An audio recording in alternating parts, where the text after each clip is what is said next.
Sempre achei que minha família era normal. Talvez até um pouco mais feliz do que a maioria. Meus pais sempre fizeram questão de estar presentes. Almoços de domingo, férias em família, festas de aniversário bem organizadas, cheias de fotos e abraços. Eu cresci ouvindo que éramos unidos, que, acontecesse o que acontecesse, estaríamos ali uns pelos outros. Minha irmã mais nova, Laura, era a alegria da casa. Loira, olhos claros, riso fácil. Todos diziam que ela era uma mistura perfeita dos meus pais. Já eu, era mais reservada. Cabelos escuros, pele mais morena, traços diferentes.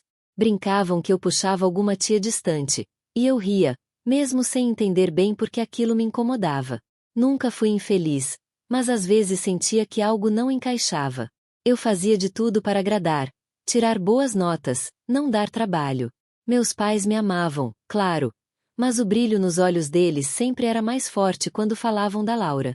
Ela era menina dos olhos deles, e eu, bem, eu era filha responsável. Apesar das diferenças, eu amava a Laura. A gente cresceu dividindo quarto, roupas, segredos. Brigávamos como qualquer irmã, mas sempre acabávamos nos abraçando no fim do dia. Ela era divertida, impulsiva, e às vezes me fazia sentir viva com sua energia. Eu me orgulhava de ser a irmã mais velha, de protegê-la, mesmo quando ela não pedia. Mas tudo mudou numa tarde qualquer de primavera. Eu estava voltando do trabalho quando minha mãe me ligou, com a voz trêmula. É a Laura. Ela desmaiou na escola. Já estamos no hospital. Larguei tudo e fui correndo. Horas depois, os médicos nos chamaram para conversar. Laura tinha uma condição hepática grave, algo genético, disseram. O fígado dela estava falhando rapidamente. Sem um transplante, ela não resistiria por muito tempo. Senti o chão sumir. Meus pais choravam, desesperados. Eu também. A imagem da minha irmã, deitada naquela cama branca, com a pele amarelada e os olhos sem brilho, não vai sair da minha mente nunca mais. Foi nesse momento, ainda sob o impacto da notícia, que meu pai segurou minha mão e perguntou: Filha, você faria os testes? Talvez você possa doar uma parte do seu fígado para salvar a sua irmã. Eu não hesitei. Claro que eu faria. Ela era minha irmã, minha família, minha responsabilidade. Naquele instante, não fazia ideia do que eu estava prestes a descobrir, nem que aquele gesto de amor acabaria revelando um segredo que mudaria tudo. Aqueles dias no hospital foram um borrão. Médicos entrando e saindo, exames, máquinas apitando, e o rosto da Laura cada vez mais pálido. Meus pais estavam em pedaços. Minha mãe, especialmente, parecia uma sombra do que era. O desespero estava estampado no olhar dela, e a cada notícia ruim, ela segurava minha mão com mais força, como se eu fosse a única esperança. E, de certa forma, eu era. Vocês são irmãs, com sorte terão a mesma composição genética, o médico disse. Vale a pena fazer os exames o quanto antes. Eu não sabia quase nada sobre transplantes. Só ouvia falar de filas intermináveis e doações impossíveis. Mas ali, deitada na poltrona do hospital, olhando minha irmã ligada a tubos, eu soube. Faria qualquer coisa para salvá-la. Mesmo assim, o medo bateu. Era uma cirurgia. Uma parte do meu fígado. Um risco real. Eu li tudo que pude. Complicações, tempo de recuperação, impacto no corpo. Mas não tive tempo de absorver nada, porque meus pais mal me deixavam respirar. Você vai fazer, não vai, filha. Ela é sua irmã, seu sangue. Se fosse você naquela cama, ela faria sem pensar. Essas frases começaram a ecoar como martelos dentro da minha cabeça. E eu só conseguia acenar com a cabeça, tentando ser forte, fingindo não sentir aquele nó no estômago crescer a cada dia. Fiz os exames. Sangue, tipagem, compatibilidade, tomografia. Cada resultado era mais uma confirmação de que sim, eu podia ser a doadora ideal. É quase milagre, disse um dos médicos. Vocês têm uma compatibilidade altíssima. Minha mãe chorou de alívio, abraçou meu pai, me abraçou também. Mas naquele abraço, senti algo estranho. Não sei explicar. Não era só emoção. Era tensão. Um aperto que não parecia de felicidade, mas de medo contido. Ela não me olhava nos olhos. E quando olhava, desviava rápido demais. Comecei a notar pequenos gestos. Um sussurro entre ela e meu pai quando achavam que eu não estava ouvindo.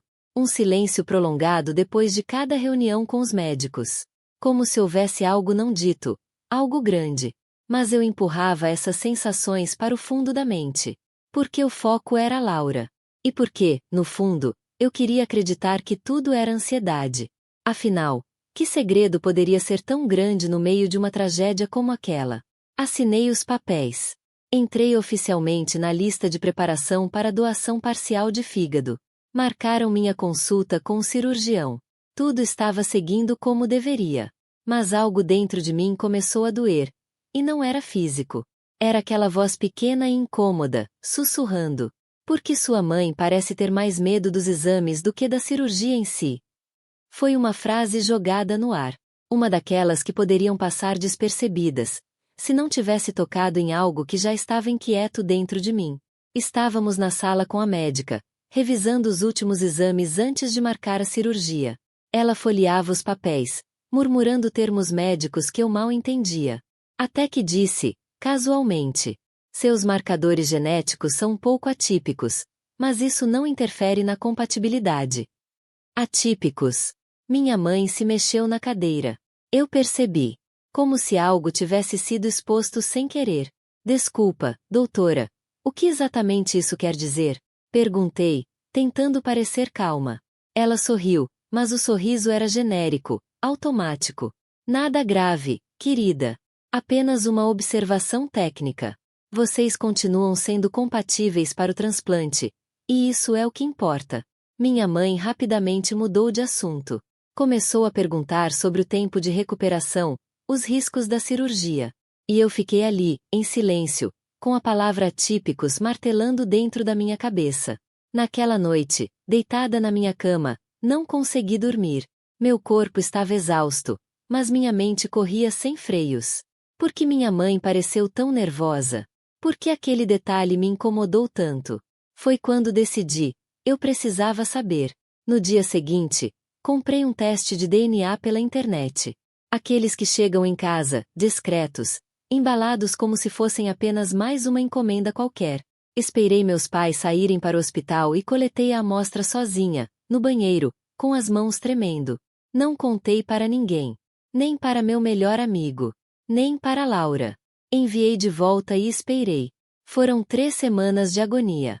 Toda vez que o celular apitava com uma notificação, meu coração disparava.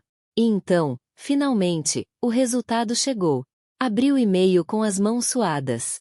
A tela carregou devagar. Quando o painel se revelou, fiquei paralisada.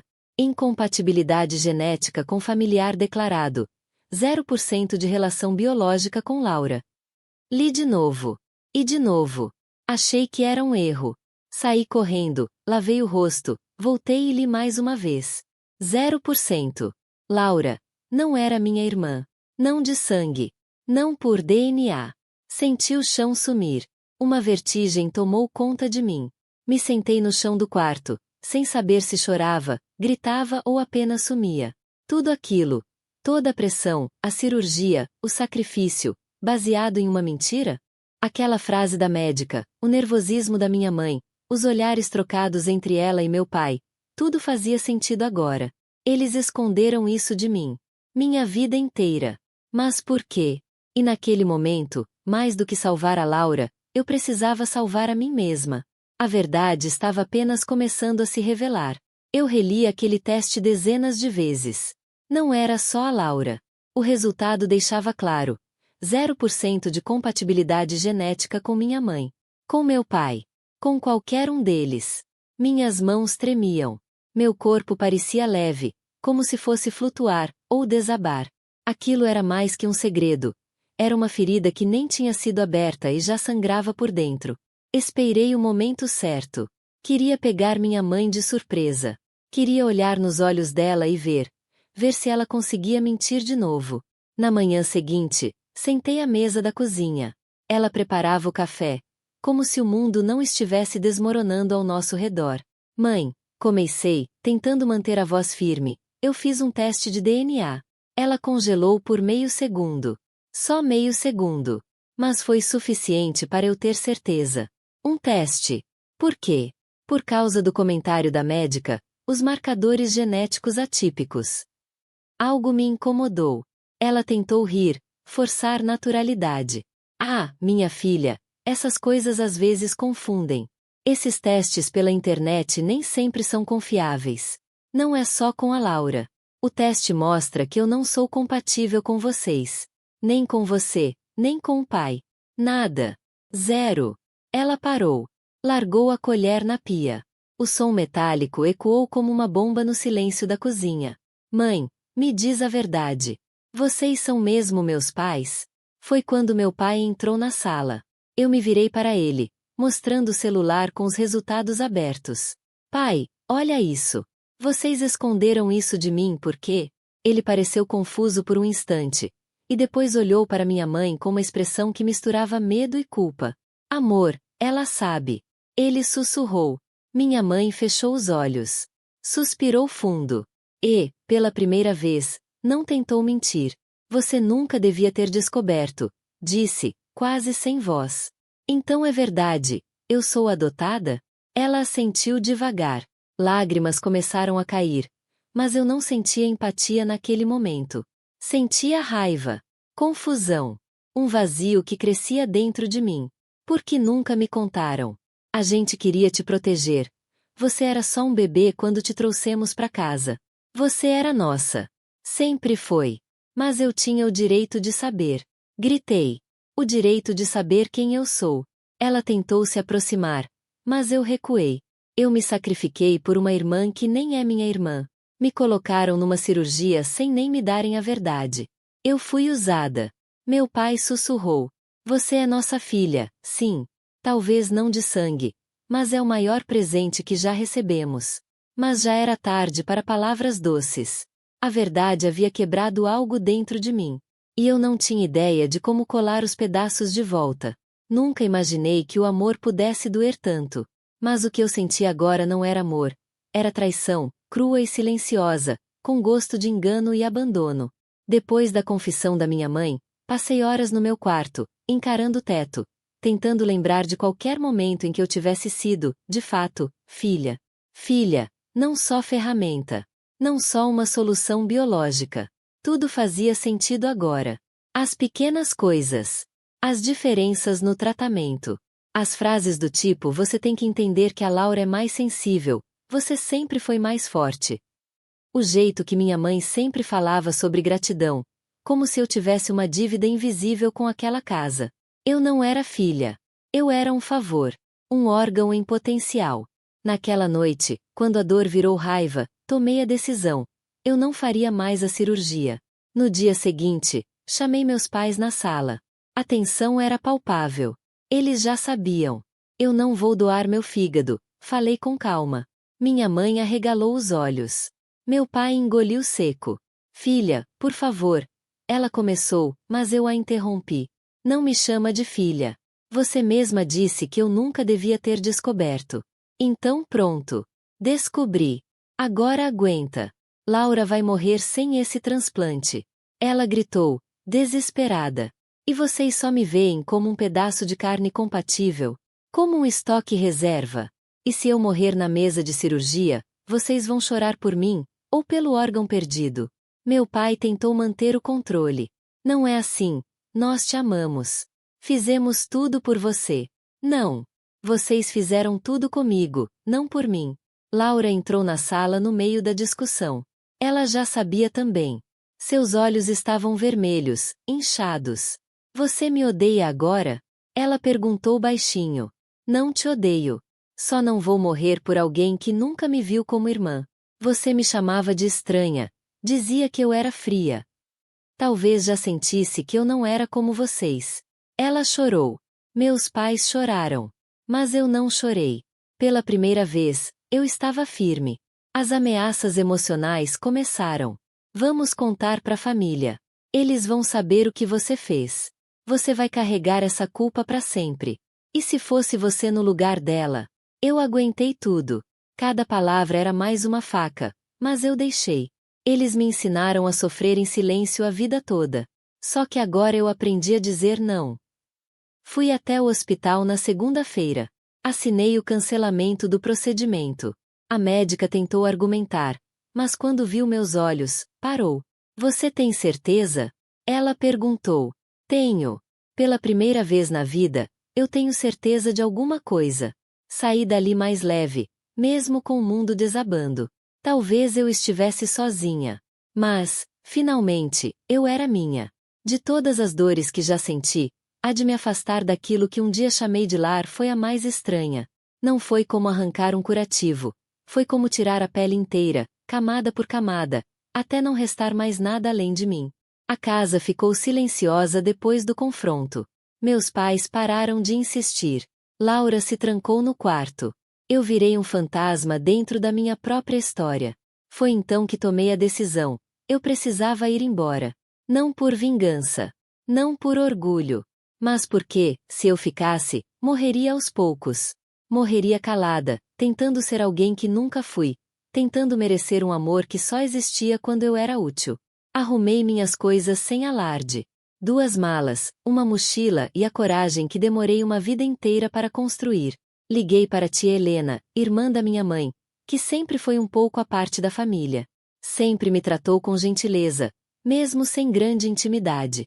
Quando expliquei a situação, ela não hesitou. Vem pra cá, querida. Aqui tem espaço. E paz. Peguei um ônibus para outra cidade. Dormi metade do caminho, a outra metade passei olhando pela janela, tentando imaginar quem eu seria dali em diante. Não era filha deles. Não era irmã da Laura. Não era doadora. Não era mártir. Eu era um papel em branco. Na casa da tia Helena, tudo era silencioso e calmo. Sem cobranças. Sem expectativas. Pela primeira vez, eu podia respirar sem culpa. Comecei a me reconectar comigo mesma. Fiz terapia. Voltei a desenhar, algo que amava na infância, mas parei porque não dava futuro. Andava muito a pé, só para pensar. Escrevia um diário, onde derramava tudo. Raiva, saudade, confusão, desejo de ser amada por quem eu era. Claro que sentia culpa. Claro que sentia falta. Às vezes chorava no meio da noite, lembrando dos natais em família, dos abraços da Laura quando éramos crianças, das conversas com meu pai enquanto lavávamos a louça. Mas aí eu me lembrava do hospital, do olhar vazio da minha mãe ao saber que eu era adotada, não de tristeza, mas de medo de perder a doadora. Lembrava das palavras: você nunca devia ter descoberto. E então eu reafirmava: eu fiz a coisa certa. Não sei quanto tempo vou precisar para me curar. Talvez anos. Talvez nunca completamente. Mas agora, quando olho no espelho, vejo alguém com cicatrizes, sim, mas também com escolhas próprias. Vejo uma mulher que decidiu não mais viver pelas expectativas dos outros. Pela primeira vez, a vida é minha. E eu pretendo usá-la como nunca me deixaram antes. Comecei a terapia com os ombros tensos, o olhar baixo e a voz hesitante. Senti medo de ouvir em voz alta tudo que eu já sabia, que fui criada como uma peça sobressalente, que o amor que recebi vinha com condições, que por pouco eu não entreguei uma parte de mim para manter uma mentira viva. Mas ali, naquele consultório acolhedor, encontrei algo que nunca tive, um espaço seguro. Sem julgamentos. Sem expectativas. Pela primeira vez, alguém me escutava não por interesse, mas por cuidado genuíno. Aos poucos, fui voltando a mim. Fui me enxergando como algo além de um erro, além de uma filha de mentira. Entendi que não era fraca por ter confiado. Era humana. Não era ingrata por ter partido. Era livre. E num desses encontros com a terapeuta, algo despertou em mim. A vontade de saber de onde vim de verdade. Revirei documentos antigos, entrei em grupos de apoio, pesquisei em bancos de dados genéticos. Depois de alguns meses e muita paciência, encontrei uma pista concreta. O nome de uma mulher que havia dado uma filha para adoção no mesmo mês e hospital onde nasci. Enviei uma carta simples, com o coração tremendo. 2 semanas depois, recebi uma resposta. Era ela. Trocamos mensagens, depois chamadas de vídeo. Nos reconhecemos no sorriso tímido, no jeito de falar baixo, no gosto por livros e chá de erva doce.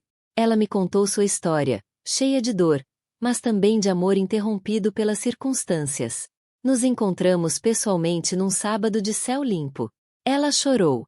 Eu também. Não era um conto de fadas, mas era verdadeiro. E isso já bastava. Nos meses seguintes, fui reconstruindo minha vida com base na verdade. Não na perfeição, não na aparência. Fiz novos amigos. Voltei a estudar. Escrevi minha história, primeiro no diário, depois num blog anônimo, até que resolvi transformar tudo em um livro. Ou talvez em um vídeo. Eu ainda não sei. Só sei que minha história precisa ser contada, não para expor ninguém, mas para curar a mim, e talvez outras pessoas também. Hoje, acordo com uma paz que nunca conheci antes. Ainda carrego cicatrizes, mas elas não me definem. Minha família agora é feita de escolhas, não de sangue. Meu corpo, minha história, minha voz, são minhas.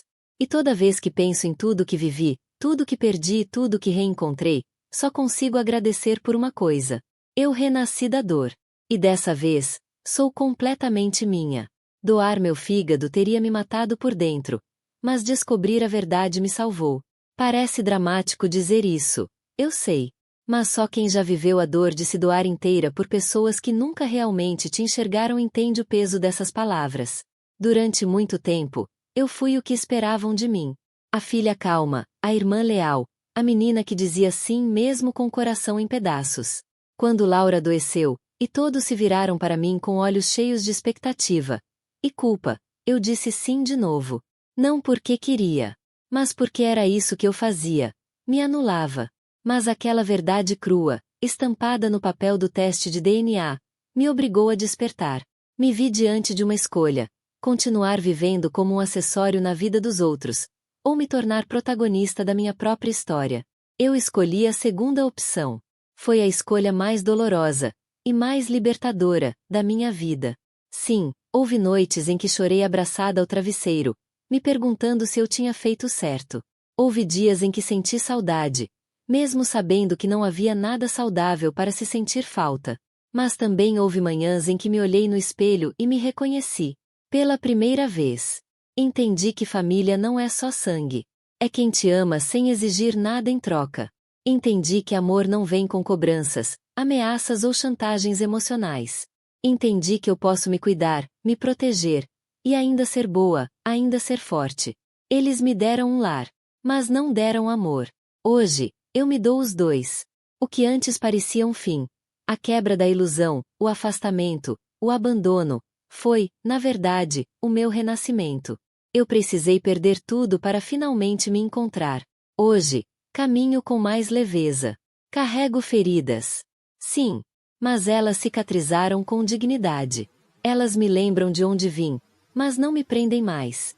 Se eu pudesse voltar no tempo, faria tudo igual, com todo o medo, com toda a dor, porque foi no fundo do poço que encontrei a escada para sair. E lá no topo, encontrei a mim mesma.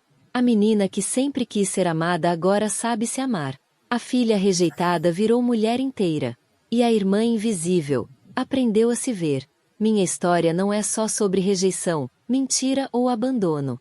É sobre cura, sobre força, sobre renascimento.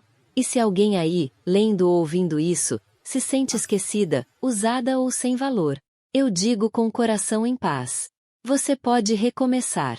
Você merece mais. E sim, você também pode nascer de novo.